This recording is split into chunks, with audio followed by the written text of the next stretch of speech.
Specially যারা লো skilled অথবা no skilled, যাদের কোনো স্কিল নাই, যারা production work, factory work, construction work এই ধরনের কাজগুলো খুঁজতেছেন, যেখানে আপনার কোনো কোয়ালিফিকেশন লাগবে না, কোনো অভিজ্ঞতা লাগবে না, এই ধরনের ক্যাটাগরির মানুষ প্রচুর।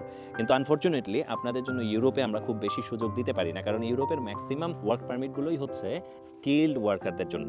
তো এর মধ্যেও কিছু কিছু জায়গায় মাঝে মাঝে কিছু সুযোগ হয়ে যায় ফ্যাক্টরি ওয়ার্কার হিসাবে, অথবা হোটেল ইন্ডাস্ট্রিতে, হাউসকিপিংয়ে এবং কনস্ট্রাকশনে লেবার ক্যাটাগরিতে।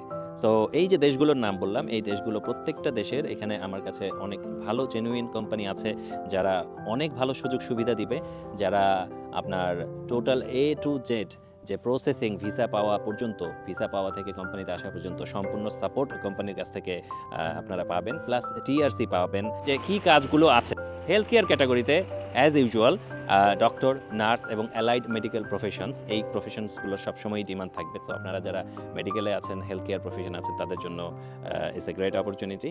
আমাদের কাছে আছে হোয়াইট কলার কিছু জব, ইলেকট্রিশিয়ান, অনেক রকমের industrial electrician, overhead transmission linesman, signal engineer, HVAC technician, stable maintenance, quality control inspector, data entry specialist, product designer, data analysis, data scientist, full stack developer, welder হিসাবে massive একটা requirements চলে এসেছে।